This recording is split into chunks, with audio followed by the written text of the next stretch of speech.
That kind of disruption can be incredibly effective. But it also raises questions about the role of experience in politics. Hmm. Harris, with her background as a senator and attorney general, was seen as the more experienced candidate. Right. Yet Trump, a businessman with no prior political experience, ultimately won. Yeah.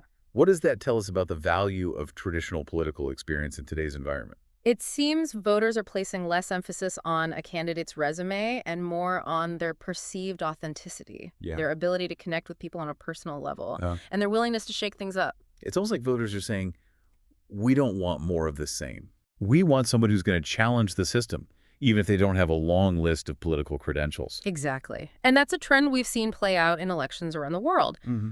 Voters are hungry for change, and they're looking for candidates who represent that change regardless of their background. It makes you wonder, what qualities are most important in a leader today? Is it experience, charisma, policy, expertise, or something else entirely?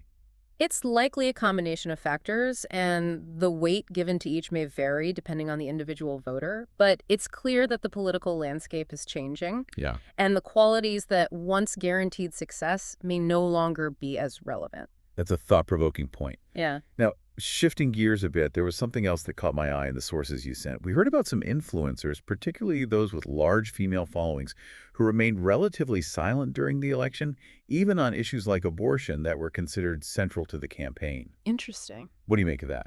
It's an intriguing observation, and it speaks to the complex role influencers play in today's political landscape. Yeah. There could be a number of reasons why they chose to stay silent.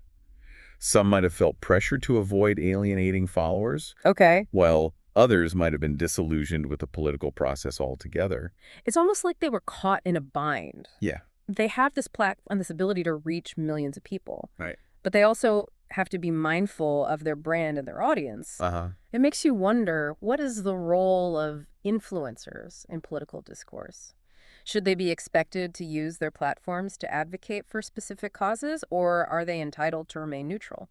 It's a tricky question, and there's no easy answer. On the one hand, they do have a lot of influence, Right. and their voices can have a real impact on how people think about these issues. Mm-hmm. But on the other hand, they're also individuals with their own beliefs and values, and they shouldn't be forced to take a stand if they're not comfortable doing so. It's a delicate balance. But their silence speaks volumes, doesn't it? It tells us something about the state of our political discourse, the pressure that comes with having a platform, and the challenges of navigating these complex issues in a way that feels authentic and true to oneself. It's a reminder that even in the age of social media where everyone seems to have an opinion, there's still value in thoughtful reflection and careful consideration.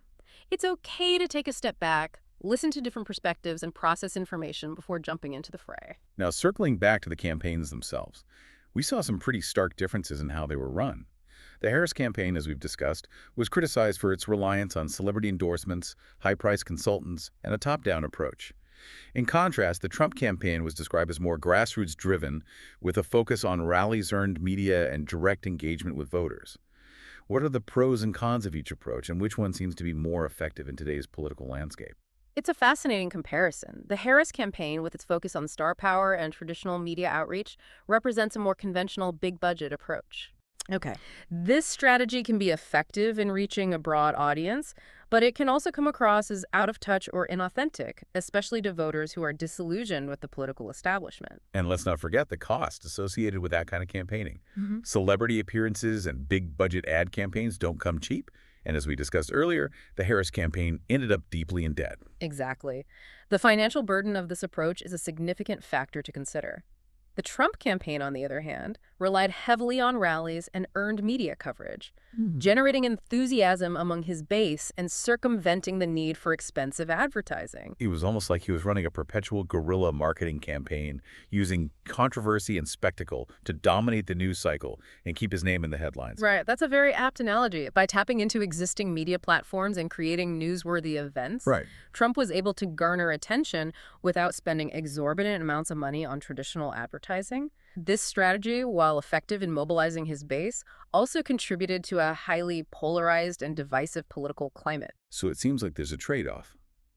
A more grassroots-driven approach, while cost-effective and potentially more authentic, can also lead to a more fragmented and polarized electorate. That's a key takeaway. It's important to weigh the benefits and drawbacks of each approach and consider the long-term impact on the political landscape. Do we want campaigns that cater to specific segments of the population, potentially exacerbating existing divisions? Right. Or do we want campaigns that strive to reach a broader audience, even if that means sacrificing some level of authenticity or connection with the base? These are important questions to consider as we move forward.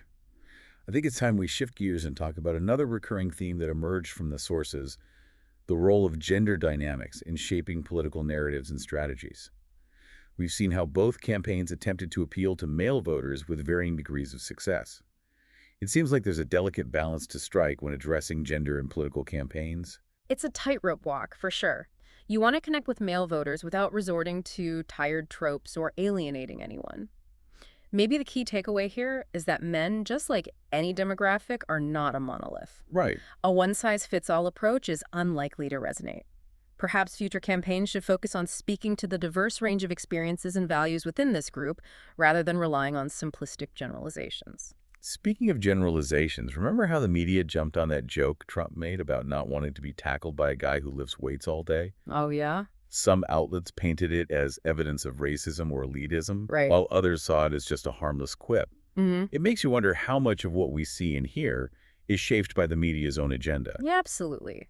That whole incident highlights the power of media framing. Yeah. It's a reminder to be critical consumers of information, especially in our current media landscape, where information is often filtered through various lenses. It's crucial to consider the source, their potential biases, and whether they might be cherry-picking information to fit a particular narrative.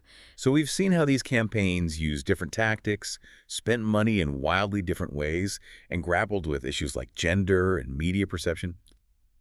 It's a lot to unpack. Yeah, it is. But what does it all tell us about what actually resonates with voters?